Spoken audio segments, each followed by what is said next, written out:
તો નીટની પરીક્ષામાં કૌભાંડ થયાના આરોપ ગુજરાત ડોમિસાઇલ પેરેન્ટ્સ એસોસિએશનના આરોપ છે। પ્રમુખ ડોક્ટર વસંત પટેલે લગાવ્યા છે આરોપ। યુજી નીટની પરીક્ષા ફરી લેવાય તેવી માંગ કરાઈ છે। પરીક્ષાના પરિણામથી તેજસ્વી વિદ્યાર્થીઓને અન્યાય થઈ રહ્યો છે। ગ્રેસિંગ માર્ક સિસ્ટમ પણ છે ભૂલ ભરેલી। જેઈઈની જેમ નીટ ઓનલાઈન લેવાય તેવી માંગ કરાઈ છે અને સાથે જ ગુજરાત ડોમિસાઇલ પેરેન્ટ્સ એસોસિએશનના પ્રમુખે વડાપ્રધાનને પત્ર પણ લખ્યો છે।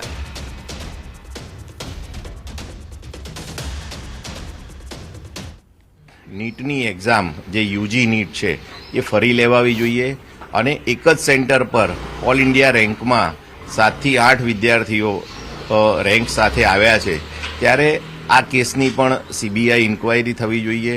બીજી વસ્તુ એ છે કે જ્યારે ગુજરાતમાં રહેતા વિદ્યાર્થીઓ અન્ય રાજ્યોમાં સેન્ટર સિલેક્ટ કરી અને એક્ઝામ આપવા ત્યાં જતા હોય, તેમાં પણ મને ચોક્કસ કંઈ કોન્સ્પિરસી અથવા તો કંઈ ગરબડ હોય એવું લાગી રહ્યું છે। ગરમીને લઈ ઉનાળુ વેકેશન લંબાવવા માટે માંગ થઈ। રાજ્ય શાળા સંચાલક મહામંડળે સીએમને પત્ર લખ્યો। દિવાળી વેકેશન અંગે પણ ફેર વિચારણા કરવા રજૂઆત કરાઈ છે। કેજી અને ધોરણ 5 સુધીના વર્ગોને પત્રમાં ઉલ્લેખ કરાયો છે વર્ગોનો અને રાજ્ય શાળા સંચાલક મહામંડળને રાજ્યમાંથી અલગ અલગ સંઘો દ્વારા આ અંગે રજૂઆત પણ મળી છે।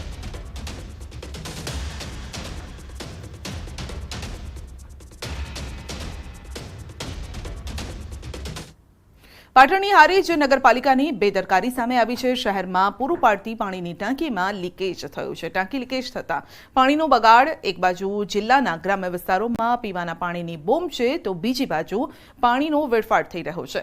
ટાંકી લીકેજથી પાણીનો બગાડ થઈ રહ્યો છે અને છતાં પણ પાલિકા તંત્ર ઘોર નિંદ્રામાં છે।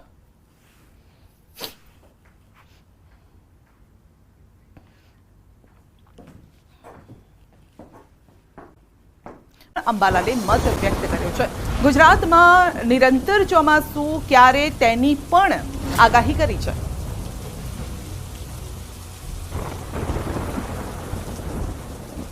આ ચોમાસામાં બ્રેક આવી શકવાની શક્યતા રહે છે, કારણ કે ચોમાસું તો ભિન્ન ભિન્ન ભાગોમાં આવશે। દક્ષિણ ગુજરાતના ભાગો, દક્ષિણ સૌરાષ્ટ્રના ભાગો, સૌરાષ્ટ્રના અન્ય ભાગો, ઉત્તર ગુજરાતના ભાગો, પંચમહાલના ભાગો, મધ્ય ગુજરાતના ભાગોમાં વરસાદ થશે। પણ આ વરસાદ જે છે એ કોઈ ઠેકાણે સાટા સુધી, કોઈ ઠેકાણે હળવો તો કોઈ ઠેકાણે મધ્યમ વરસાદ થશે અને પવનની ગતિ સાથે કોઈ ઠેકાણે 1 ઇંચ 2 ઇંચ કે તેથી વધુ પણ વરસાદ થઈ શકે। પરંતુ આ નિરંતર ચોમાસું ન કહી શકાય। નિરંતર ચોમાસું તારીખ 21 જૂન બાદ આવવાની શક્યતા રહે છે અને આ ચોમાસું જે છે એ લગભગ પૂર્વીય ભારતમાંથી, બંગાળ ઉપસાગરમાંથી એક સિસ્ટમ ડેવલપ થશે, ડીપ ડિપ્રેશન, જેના કારણે અરબ સાગરમાં લો પ્રેશર બનશે। તો આ વખતે ખાસ ઘટનાઓ બની શકે છે। અંબાલાલના મતે આ વખતે ભૂભાગોમાં લો પ્રેશર બની શકે છે। ભૂભાગો પર લો પ્રેશર બનશે, ભિન્ન ભિન્ન ભાગોમાં। કેટલાક ભાગમાં વેલમાર્ક લો પ્રેશર બનશે। ગંગા જમનાના મેદાનો ઉપર પણ લો પ્રેશર બનશે, જેના કારણે અણધાર્યો વરસાદ કોઈ ભાગમાં એકદમ આવી જાય અને એટલા ભાગને જળબંબાળ કરી નાખે એવું પણ બની શકે। એટલે 21-22 જૂન પછી આગળ વધેલું ચોમાસું લગભગ મુંબઈ મહારાષ્ટ્રના ભાગમાં 17 થી 20 કે 21માં આવશે અને આ વરસાદ સારો હશે। તો હાલ પડતા વરસાદથી ખેડૂતોને શું અસર થઈ શકે છે? અંબાલાલે અનુમાન પણ વ્યક્ત કર્યું છે। શરૂઆતમાં વરસાદ જો ગરમી પડે અને મૃગશીર નક્ષત્રમાં વરસાદ થાય તો એકંદરે સારું પણ ન ગણાય, કારણ કે મૃગશીર નક્ષત્રમાં 7 જૂન આસપાસ બેસતું હોય છે। 8મી જૂને દરિયામાં પવનો બદલાતા હોય છે। આ અરસામાં જો વરસાદ થાય તો કોશેટા જમીનમાં આવેલા બહાર આવે, કોશેટામાંથી ફૂંદા આવે, ફૂંદામાંથી ઈંડું કોશેટું ફૂંદો આ પ્રક્રિયા શરૂ થાય તો ઊભા જે કૃષિ પાકો છે એના પાંદડાઓ ખાઈ જાય અને માત્ર જે વચમાં એના કાંતરણા છે એટલું જ રાખે। એટલે આ વખતે જો મૃગશીર નક્ષત્રમાં વરસાદ ભિન્ન ભિન્ન ભાગોમાં થઈ રહ્યો છે સારું છે, સાથે સાથે ગરમી પણ પડી રહી છે સારું છે। ગરમી અકળાવનારી તો રહે છે, પરંતુ કૃષિ માટે સારી રહેશે, કારણ કે જે જીવાત પડવાની હોય રોગ જીવાત એ આ ગરમીથી એની અસર ઓછી થઈ શકે. ઉત્તર ભારતમાં તો કાળમી ગરમી છે. તો ગુજરાતમાં પડતી ગરમી અંગે પણ અંબાલાલે આગાહી કરી અને અંબાલાલે ગરમી ક્યારે ઘટશે તેની પણ તારીખ આપી છે. તો આ વખતે પાછોતરો વરસાદ પણ સારો રહી શકે છે તેમ કહ્યું છે. 21-22 જૂન પછી જે નિરંતર ચોમાસું આવશે તેમાં ગરમી ઘટશે. કારણ કે અત્યારે સૂર્યની ક્રાંતિ 23મી જૂન સુધી ભારે પડતી હોય છે અને સૂર્યની ક્રાંતિ ભારે હોવાના કારણે ગરમી પડતી હોય છે અને આ ગરમી જરૂરી પણ છે. એટલે હવે ચોમાસું જે છે એ રીમઝીમ કરતું તારીખ 17 થી 20માં મુંબઈ મહારાષ્ટ્રના ભાગોમાં, તારીખ 21-22માંથી ગુજરાતના ભાગોમાં આવશે અને આ ચોમાસું નિરંતર સારું હશે.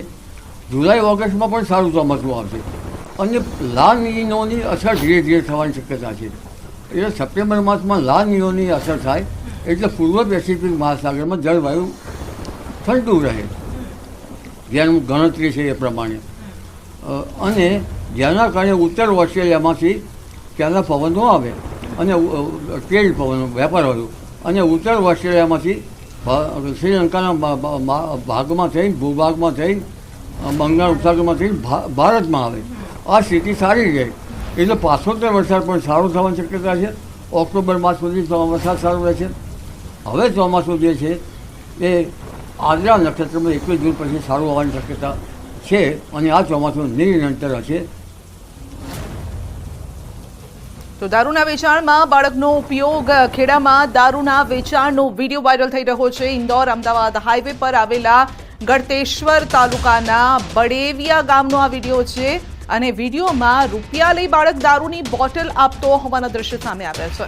દારૂબંધીની વાતો વચ્ચે આ વિડીયો જે છે તે હકીકત તેની સામે આવી રહી છે અને દારૂબંધીના લીરા પણ ઉડી રહ્યા છે. ન્યૂઝ 18 ગુજરાતી વાયરલ વિડીયોની પુષ્ટિ નથી કરતું કારણ કે અમારા સુધી આ વિડીયો આવ્યો છે ને અમે આપણા સુધી આ પહોંચાડી રહ્યા છે. પરંતુ વિડીયોમાં એક વાત ચોક્કસ દેખાઈ રહી છે કે દારૂ વેચાણમાં બાળકનો ઉપયોગ થઈ રહ્યો છે.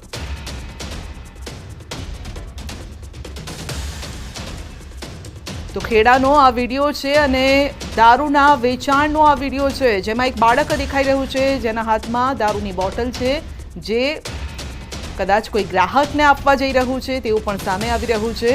જો કે ન્યૂઝ 18 ગુજરાતી આ વિડીયોની પુષ્ટિ નથી કરતું.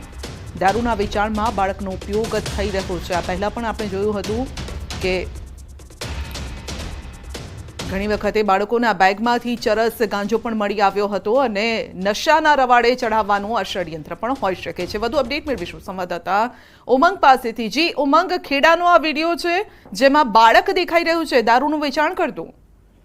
ચોક્કસ સંધ્યા, વાત કરવામાં આવે તો ગુજરાતમાં દારૂબંધીની વાતો વચ્ચે લીલા લીલા ઉડાવતો આ ખેડાનો વિડીયો છે. ચોક્કસથી પોલીસ માટે પણ આ શરમજનક અને પડકારરૂપ કહી શકાય.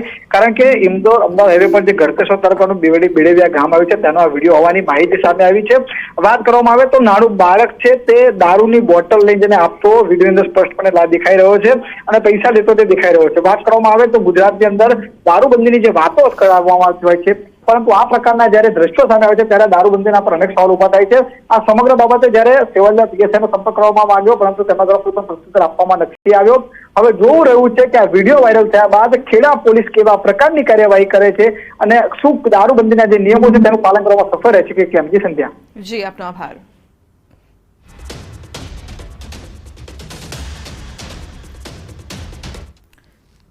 આ તરફ કચ્છમાંથી ઝડપાયા છે ચરસના પેકેટ. ચરસના બિનવારસી 10 પેકેટ ઝડપાયા છે. કોઠારા પોલીસે કબજે કર્યા છે 10 પેકેટ અને પિંગલેશ્વર નજીકના દરિયા નજીકથી પેટ્રોલિંગ દરમિયાન ઝડપાયા છે પેકેટ.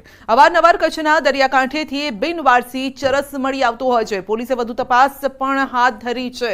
તો આ અંગે તપાસ કરવામાં આવી રહી છે. તો નશાનો કારોબાર દરિયાકાંઠેથી આ ચાલી રહ્યો છે. શું પાડોશી દેશમાંથી આ પ્રકારના પેકેટ અહીં પહોંચાડવામાં આવી રહ્યા છે? કારણ કે આપણે પહેલાં પણ જોયું હતું કે અફઘાનિસ્તાનથી વાયા પાકિસ્તાન ચરસ ગાંજો ગુજરાતમાં દરિયાઈ માર્ગે, ગુજરાતનો દરિયાઈ કાંઠો છે તેનો ઉપયોગ કરવામાં આવી રહ્યો છે અને ત્યારબાદ આ જે કન્સાઇનમેન્ટ હોય છે તે અલગ અલગ જગ્યાએ પહોંચાડવામાં આવતું હોય છે. વધુ અપડેટ મેળવીશું સંવાદદાતા મેહુલ પાસેથી. જી મેહુલ, ફરી એક વખત ચરસના બિનવારસી પેકેટ આ ઝડપાયા છે. પહેલા પણ આ બાબત સામે આવી ચૂકી છે કે પાડોશી દેશોમાંથી પણ આ પ્રકારનો વ્યવહાર થતો હોય છે અને જેમાં ગુજરાતના દરિયાકાંઠાનો ઉપયોગ થતો હોય છે.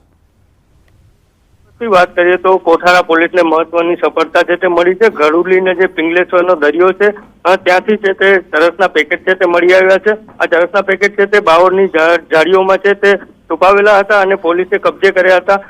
કિંમતની જો વાત કરીએ તો 5.34 કરોડની કિંમત છે તે બજારમાં આની માનવામાં આવે છે અને 10 પેકેટ કરી પોલીસે તે હાલ વધુ પેટ્રોલિંગ હાથ ધરી છે. જી મેહુલ, આપનો આભાર.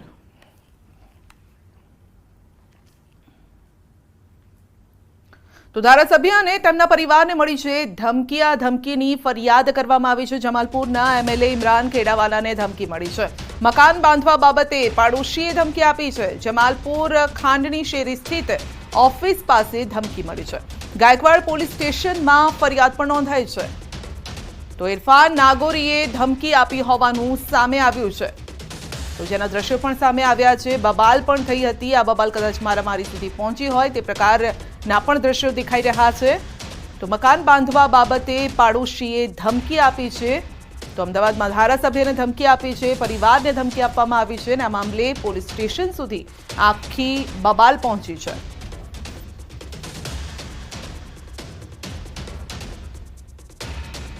તો દ્રશ્યોમાં આપ જોઈ શકો છો બબાલના દ્રશ્યો પણ સામે આવ્યા છે. ઘર કે ઓફિસની બહાર લાગેલા સીસીટીવીમાં કેદ થઈ છે આ બબાલ. અમદાવાદમાં ધારાસભ્યને મળી છે ધમકી અને ધમકી બીજા કોઈએ નહીં, પાડોશીએ આપી છે. તો મકાન બાંધવા બાબતે બબાલ થઈ હતી. જમાલપુરના એમએલએ ઇમરાનભાઈને ધમકી આપવામાં આવી છે. તેમના પરિવારને પણ ધમકી અપાઈ છે અને આ મામલો પોલીસ સ્ટેશન સુધી પહોંચ્યો છે.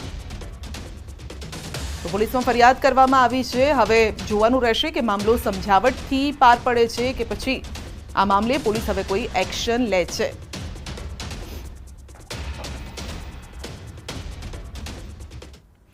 આ તરફ મોરબી હળવદમાં સર્જાયો છે અકસ્માત.